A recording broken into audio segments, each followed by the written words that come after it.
Hello everyone, কি অবস্থা সবার? তো আজকে যাব হচ্ছে মুন্সিগঞ্জ। তো সেখানে গিয়ে কি করলাম তো চলেন আপনাদের সাথে শেয়ার করি।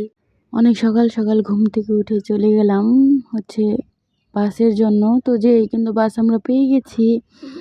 আর হচ্ছে অনেক সকাল যেহেতু রাস্তা একদম ফাঁকা ছিল। আমরা এখন শুরুতে গিয়ে মহাখালী নামবো। মহাখালী থেকে তারপরে হচ্ছে মুন্সিগঞ্জের উদ্দেশ্যে রওনা দেব।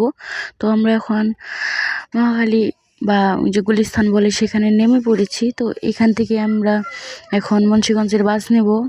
জ্যাম ছিল না, সেই কারণে হচ্ছে আমরা টাঙ্গাইল থেকে গুলিস্তান অনেক তাড়াতাড়ি চলে আসতে পারছি। তো এই যে আমরা আবার হচ্ছে মুন্সিগঞ্জের উদ্দেশ্যে রওনা দিব। তো প্রথম সিটে বসে পড়েছি, কারণ মা বলছে যে মুন্সিগঞ্জের রাস্তা নাকি অনেক অনেক সুন্দর। তো সেই ভিউ দেখার জন্য আমি সামনে বসেছি। তো প্রথমেই একটু জ্যামে পড়েছিলাম, তো তারপরে যে গায়ে তুটে পড়লাম। আসলে বিশ্বাস করবেন না, রাস্তাটা এত পরিমাণে সুন্দর কি বলবো। তো অনেক ভিডিও করতে চাইছিলাম, কিন্তু হচ্ছে সবাই বললো যে বাসে ফোন না বের করাই ভালো। তো তার জন্য আমি ভিডিও করতে পারি নাই। তো একটুতে সব কিছু দেখানো প্রায় শেষ হলো। তো প্রায় 3.5 ঘন্টা বা 4 ঘন্টা জার্নি করার পর চলে আসলাম কাঙ্ক্ষিত স্থানে মুন্সিগঞ্জ। তো এখানে আমরা হচ্ছে অটোর জন্য দাঁড়িয়ে আছি। যাদের বাড়িতে আমরা যাব তারা আমাদের জন্য হচ্ছে অটো পাঠাবে। তো এই যে এখানে আমরা হচ্ছে বাস স্টপ বলে সেখানে দাঁড়িয়েছি। তো এখানকার ভিউটা এত পরিমাণে সুন্দর ছিল, একটু পরে দেখতে পারবেন। তো এই যে এখানে প্রায় বেশিরভাগই হচ্ছে কাঠের ঘর, যা আমাদের ওইখানে খুব কম পাওয়া যায়। তো রাস্তাটা এত সুন্দর ছিল। মাঝখানে 3 লাইন দিয়ে হচ্ছে বাস এগুলা চলে, অটো মাইক্রো এগুলা চলে। আর তার ওই সাইডে হচ্ছে রেল লাইন, তার জন্য রাস্তাটার ভিউটা এত সুন্দর। তো আমরা বাড়িতে চলে আসলাম। আসার সাথে সাথেই হচ্ছে অতিথি আপ্যায়ন তারা করা শুরু করে দিল। তো এখানে আমাদের শুরুতেই হালকা নাস্তা অনেক কিছু দিয়েছিল।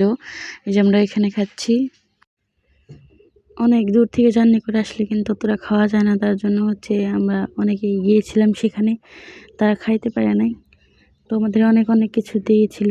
তো আমরা হচ্ছে এগুলো খাওয়া দাওয়া করে একটু ঘুরবো, একটু তাদের গ্রামটা দেখবো। তারপর আবার হচ্ছে হালকা একটু খাওয়া দাওয়া করে চলে যাব। থাকা যাবে না, কারণ যেহেতু অনেক দূরে আসছি, আগেই রওনা দিতে হবে। আমরা সবাই মিলে এখন গ্রামটা ঘুরে দেখব।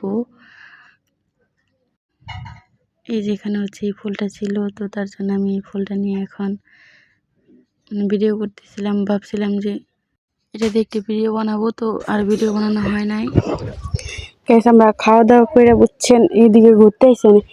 এইদিকের সব প্রায় বেশিরভাগ 100%-এর মধ্যে 95% বাড়ি হচ্ছে যেরকম এই যে কাঠের বাড়ি কয় এরকম বাড়ি।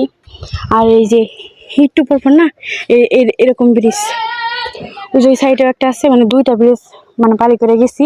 এরকম অদ্ভুত, রাস্তার মাঝখানে নদী গেছে, তার মাঝখানে হচ্ছে এরকম ব্রিজ। দেখতে থাকেন, আমি এখন আপনাদের পদ্মা সেতুর উপরে উঠাবো। গাইস, আমরা এখন পদ্মা সেতুর উপরে উঠতেছি। পদ্মা সেতুর উপরে দাঁড়াও, আস্তে আস্তে যাও, মোবাইল তো তখন পরে ভালো। এই যে পদ্মা সেতু, 2টা ব্রিজ পাড়ি দেন নাকি। আমরা যে বাসায় এসেছি সেখানে যেতে আগে না আমি যাই না আগে, বাবা গো খুব রিস্ক। আল্লাহ, ফাইনালি চলে এসেছি।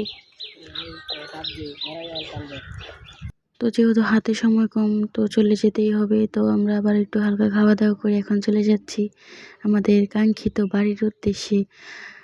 রাস্তায় আসার সাথে সাথেই হচ্ছে আমরা আবারও বাস পেয়ে গেছি।